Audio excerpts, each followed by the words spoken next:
Sinbad ने कहा, दोस्तों, मैंने दृढ़ निश्चय किया था कि अब कभी जल यात्रा न करूंगा। मेरी अवस्था भी इतनी हो गई थी कि मैं कहीं आराम के साथ बैठकर दिन गुजारता, इसीलिए मैं अपने घर में आनंद पूर्वक रहने लगा।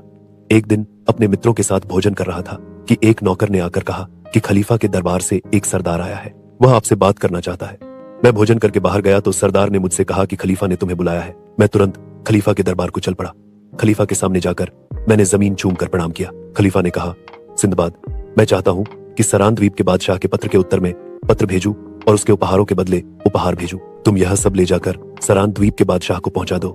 मुझे यह आदेश पाकर बड़ी परेशानी हुई। मैंने हाथ जोड़कर कहा, हे समस्त मुसलमानों के अधिपति, मुझ में आपकी आज्ञा का उल्लंघन करने का साहस तो नहीं है, किंतु मैंने समुद्र की कई यात्राएं की हैं और हर एक में ऐसे ऐसे जानलेवा कष्ट झेले हैं कि अब दृढ़ निश्चय किया है कि कभी जहाज पर पांव नहीं रखूंगा। यह कहकर मैंने खलीफा को संक्षेप में अपनी 6 यात्राओं की विपदा सुनाई। खलीफा को यह सब सुनकर आश्चर्य बहुत हुआ, किंतु उसने अपना निर्णय न बदला। उसने कहा, वास्तव में तुम पर बड़े कष्ट पड़े हैं, लेकिन मेरे कहने से एक बार और यात्रा करो, क्योंकि इस काम को तुम्हारे अतिरिक्त कोई नहीं कर सकता। फिर तुम कभी यात्रा न करना।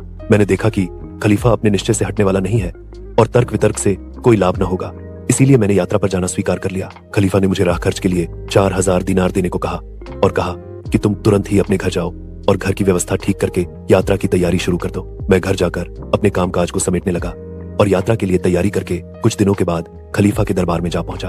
मुझे खलीफा के सामने हाजिर किया गया। मैंने रीति के अनुसार धरती चूम कर खलीफा को प्रणाम किया। खलीफा मुझे देखकर प्रसन्न हुआ और उसने मेरी कुशलक्षेम पूछी। मैंने भगवान की अनुकंपा और खलीफा की दया की प्रशंसा की।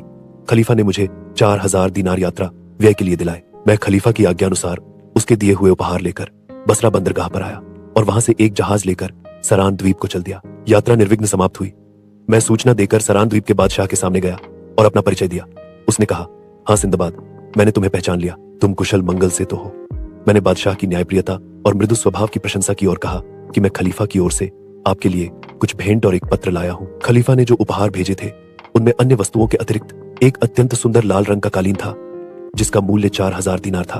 उस पर बहुत ही सुंदर सुनहरा काम किया हुआ था। एक प्याला माणिक का था, जिसका दल 1 अंगुल मोटा था। प्याले पर एक मनुष्य का चित्र बना था, जो तीर कमान से एक शेर का शिकार कर रहा था। एक राज सिंहासन भी था, जो ऊपर से नीचे तक रत्नों से जड़ा था और हजरत सुलेमान के तख्त को भी मात करता था। इसके अलावा और बहुत सी मूल्यवान और दुर्लभ वस्तुएं थीं। उपहारों को देखने के बाद बादशाह ने खलीफा का पत्र पढ़ा। खलीफा